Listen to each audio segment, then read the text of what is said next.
Hi, my name is Lindsay, and you are listening to my senior project podcast on immigrant, migrant, and refugee youth.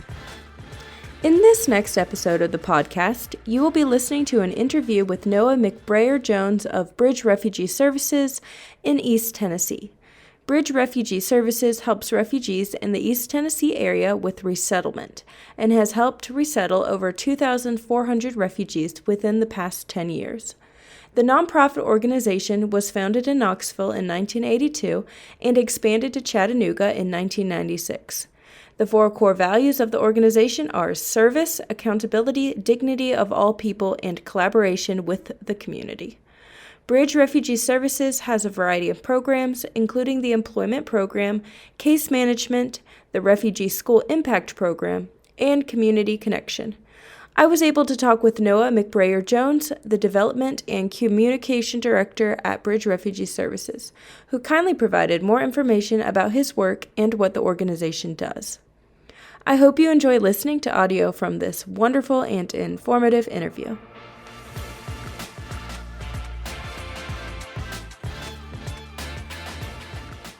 So my first question for you today is, what was compelling to you about Bridge Refugee Services in Knoxville, Tennessee, that made you want to join the team? To begin with, I actually work for Bridge as the whole. Bridge has two branches, one in Knoxville and one in Chattanooga, and we function as one entity. So we cover all of East Tennessee.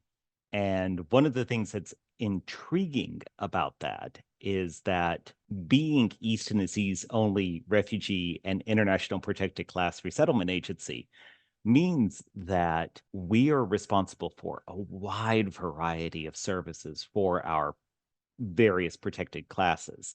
And helping that grow, helping that footprint grow and cover as much of East Tennessee and not just be in the civic centers where our branches are, is something that intriguingly brought me along. I came in November of 2021, and so I have been fortunate to see a new executive director come in who also has a growth mindset and trying to build and expand into other counties that aren't just Knox and Hamilton.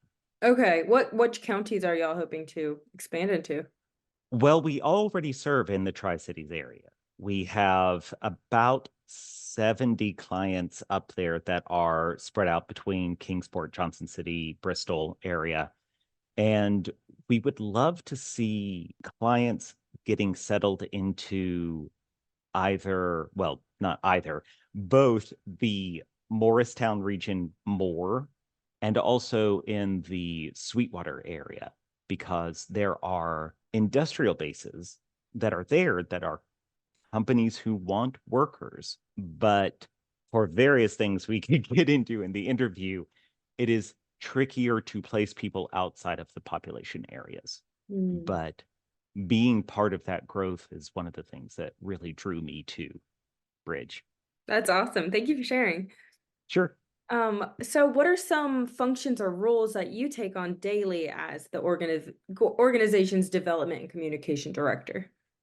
With development and communication, which I will often shorten to DNC because it's a bit of a mouthful, they they are, broadly speaking, capacity building on both ends of the spectrum. I am talking about Bridge and its operations, and then in that talking, trying to make the connection for people who are able to respond with helping financially, or sometimes not financially, but in capacity growth, in bandwidth growth. This might be connecting at a Chamber of Commerce meeting that's a face-to-face networking event with somebody who has recently acquired a second property through perhaps an inheritance, and they can make that property available to our clients at lower than market rate because they feel compelled by the mission that I've put to them in the personalized meetings that we've had. Wow, that is amazing. Um, So I know that Bridge Refugee Services offers services for refugee youth, including case management, tutoring, and after-school support through the Refugee School Impact Program and youth mentoring services. And I was wondering, out of all these resources that the organization offers, what tend to be the most important resources that refugee youth are seeking? The answer is a little bit twofold in this. What we typically have is that the most important resources for youth that they are seeking is a community engagement and extracurricular activity combination. The new school-aged people are arriving without friend sets, and they are looking to make those connections, get involved, set themselves up as not the new kid in school. Mm-hmm. And this is extremely important for things like English as a second language learning, that proficiency, the mental health mitigation and supplementation. We want to get rid of early childhood trauma triggers or smooth over them as much as possible. Deal with them. Smoothing over implies that we're not dealing with them, but put them in connection with people who can help that be addressed. Mm-hmm. And dealing with those helps keep these youth off of being at risk lists. Okay. The other side of that coin is that RSIG with families, with the parents or even older children in the family, get a sense of engagement and empowerment. Mm. And it helps family dynamic by keeping them stable. It centers the youth in the school, giving them something they want to maintain. And it empowers the parents to take really a driver's seat in the education. It is not simply asking the parents to put their trust in a new institution that they may have had no frame of context for at all. It doesn't rely on the children as interpreters, or tries not to. It tries to empower the parents that the school officials aren't the only ones who can make decisions in their children's lives. And ideally, that helps boost the family's confidence so that parents are continuing to stay engaged with their children's education, regardless of whether or not they themselves had formal education. That is awesome. Do you think it increases like a positive perception that they might have of their children's school in the US? I think not just school, but as institutions as a whole. Okay. We are dealing with clients, regardless of their protected status, that are coming in from some failure of state. Mm-hmm. The social services that were supposed to exist have crumbled. By definition, that is how they are started their journey to be with us. Mm-hmm. And this is ideally helping to reestablish a trust in the community network that exists, the social framework of their new community. So in terms of the youth mentoring programs, what are those key aspects to that? And how have you seen refugee youth benefit from mentorship in particular? This is another thing that we're undergoing sort of a restructuring, because our youth mentorship program is a subset and is operated through the school integration, but extends beyond it, because through an interesting definition quirk, youth is can go up to 24 based on the definition area that we're working with. And so we see those mentorship needs change as, our clients are getting older.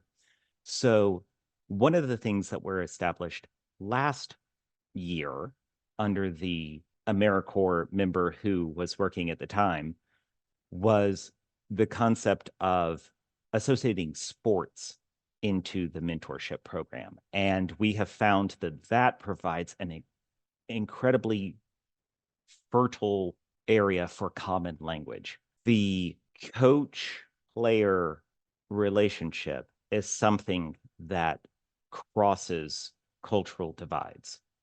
And so when we began to formalize what we call SCORE last year, it really took off because the mentees who were interested in soccer were predisposed to want to listen to the mentor who was approaching from a sports position of authority that they already recognized. And we saw that that broke down some barriers of mistrust and authority that were already there. We are not certain exactly how SCORE is going to continue to feature going forward because the previous AmeriCorps position, that woman was very interested in being very hands-on. And due to quirks in scheduling that happened this year, it's been a while since we've had a person in the position, and they've just sort of been continuing their own relationship on the soccer field, and that has proved invaluable to those particular clients. But our new incoming youth mentor coordinator wants to see that the program doesn't have to start from scratch each time somebody shifts in the position. Yeah. And we're not entirely certain how that's going to work because previous person in there had a lot of direct involvement, was there every session spearheading the mentorship. Right now, the person who basically just started is getting to know the mentees, getting to know their goals, and wanting to tailor that mentorship, evaluating how SCORE even, if it's still necessary, as well as finding more dedicated mentors into it, because it has become very successful getting mentors there. Okay. But the ratio is now one mentor to 5 to 6 mentees. Yeah. And that mentor is able to approach these people, but he doesn't have capacity to continue to build new people coming in. So we see it has been invaluable on those personal connection levels. And that is what youth mentorship as a whole has going forward across the board in our program. Chattanooga's functions a little differently and is a bit more of one-to-one mentorship, but the commitment in the one-to-one mentorship is higher for the mentor to be there instead of once a week taking several. It's all week taking one. And that is its own difficulty of call. But with something like that, when you do find mentors that are interested in performing that role, the youth has a sounding board outside of a family member or authority figure who is able to offer experience without necessarily offering worry of a negative response. That makes a lot of sense. What are the most important things, if you could name one or two, that you wish the public was aware of concerning immigration or migration? I know that most people make the associations that they make out of economic worry. And we have proof from numerous studies. I believe that the most recent one was done by Forbes, that our clients as a whole, in their time in the community, this is nationwide, refugees or forced migrants outperform native citizens on an economic scale and therefore give back more into their community. The misperception is that they are here for handouts, when in fact they are returning their largesse in a substantial fashion. So when someone is raising the concern that our clients are receiving services that are undue to them, over time, they are going to far and away outstrip the help that they received. Then I would also want people to know that all of this, all of the situations that are facing our clients could happen to them. It is fascinating to stand in a room at a networking event and imagine, what would I do if I could not return home from this moment? If I had to leave with only the clothes on my back, with no idea of the connections I was going to make, with no idea of the path going forward, how far would I make it? Yeah. It is important for the communities that our clients are arriving in to understand that our clients largely didn't choose to be even here, and they certainly didn't choose to be in situations that led them to become our clients. Definitely. So greeting them with welcoming arms and starting with the question of, how can I welcome and what can I learn, just frames the relationship on a more positive scale to begin with. And from that, ideally, all of the people involved, the members of the community, the resettlement agencies, the clients themselves, can begin working on the problems that are there in front of them. But I will tell you this, the problems are never the people. Mm-mm.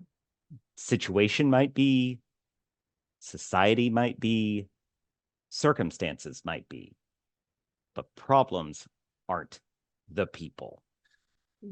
That is so important. I think that question, I love that question that you ask of what would I do in a situation where I couldn't return home? And I think that is such a powerful question for one to ask themselves. It's a wonderful question. What is a practical way for a community to welcome or immigrant children and their families? We are always in need of housing, specifically in East Tennessee, and particularly in, I have such difficulty with that word, particularly with our two client bases. Knoxville became the fastest growing cost of living in the country in 2023. Really? And yeah. In the And country. in the country, it isn't the most expensive, obviously, but it is the fastest growing cost of living. So Knoxville did have a very low relative cost of living, as did Chattanooga, but it grew at such a speedy rate that housing in Knoxville in particular is now over 99% full. Oh, wow. Which has led to the market rate absolutely skyrocketing and not going back down. It went up and ratcheted into place. And so what were budgetary expectations at the beginning of 2022 for a proposed 5-year plan are now ratcheted into place 50 to 100% higher. And without housing, our clients don't have a base from which to operate. No. So the practical thing that we can say is spread the word for your networks of people who may have availability. Mhm. And if you are not a person who happens to maintain multiple different properties, then donating to our cause of being able to assist clients in their direct housing needs takes a big step forward. Mhm. Another practical thing that people can do, and this sounds incredibly trite, is vote, because our representatives respond to the constituents in their area. Makes absolute sense. That's who they were put there to represent. And so a House representative who has statewide potential control, but who is 6 hours away from me in Western Tennessee, doesn't have a lot of impetus to listen to our agency, but they can listen to people who put them on the job. And I understand that not everybody has the personal line of a representative in their directory, but it's amazing how quickly you will trace a path, because Tennessee isn't professional politician represented. It's constituent representation. Many of these are part-time, in fact, all of them are part-time representatives who have different jobs and might be your pharmacist, might be your local machinery dealer and things like that. And in general, they are good people who are just representing the people that they know as best as possible. So reaching out and saying, here are my concerns. I live in your area and share the air that you breathe goes a long way to humanizing the conversation. And then we will always, always, always take time, talent, and treasure. We need volunteers who are doing transportation, who are doing housing setup, who are maybe called in a group, who are interested in being community assistance teams. And we need funding for both operations and program needs. Mm-hmm. Many ways for people to help and get involved. Yes, indeed. Well, I just have one more question. What is one thing you hope that listeners take away from this interview, if there's one thing? Remember that problems aren't people. Hmm. Remember that a problem is something you solve. It is an invitation for improvement, not something you suppress. And go from there. That's great. Well, thank you so much. It has been lovely to talk with you, and this has been a lovely conversation, and I've learned a lot through this. Thank you so much for listening to this interview. I hope it gave you more insight into the work of Noah McBrayer Jones of Bridge Refugee Services, as well as an increased understanding about immigrant, migrant, and refugee youth. In the next episode, you will be hearing from Karen Lattis of Serving Immigrants.